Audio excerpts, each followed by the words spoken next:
Bună, dragilor! Bine ați venit la Creează împreună cu Ela. Am revenit cu un nou tutorial în care am să realizez o vază și un aranjament floral din pânză de iută. Pentru acesta am nevoie de pânză de iută, bineînțeles. Aceasta este pânză normală moale, iar după cum observați, aceasta este mai tare. Este mai tare pentru că eu deja am dat-o cu un amestec de arace și puțină apă. Mai am nevoie de sârmă. După cum observați, sunt două mărimi diferite. Am mai folosit o bucată de carton pentru a tăia formele pentru petale. După cum observați, sunt mărimi diferite și forme diferite. Mai am nevoie de un tub de carton pentru suportul la vază, sfoară de iută, fir alb și verde pentru a pune pe margine la petale și la frunze, aracet.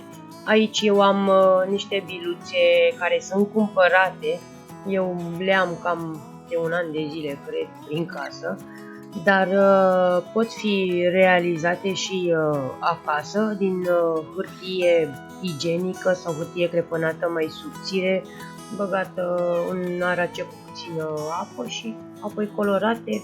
Sau puteți, cred că cel mai bine să puneți culoarea direct în amestecul de aracet cu apă. Pânza portocalie eu am avut-o dintr-o plasă, dar cea verde de la frunze am vopsit-o cu culoare verde acrilic și arace cu puțină apă. Vă doresc o vizionare plăcută!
Aici se încheie acest tutorial. Dacă v-a plăcut această idee cu vaza și aranjamentul floral, nu uitați să-mi spuneți părerile voastre în secțiunea de comentarii. Ne auzim cât de curând la următorul tutorial. Dar până atunci, vă pup și vă îmbrățișez cu drag!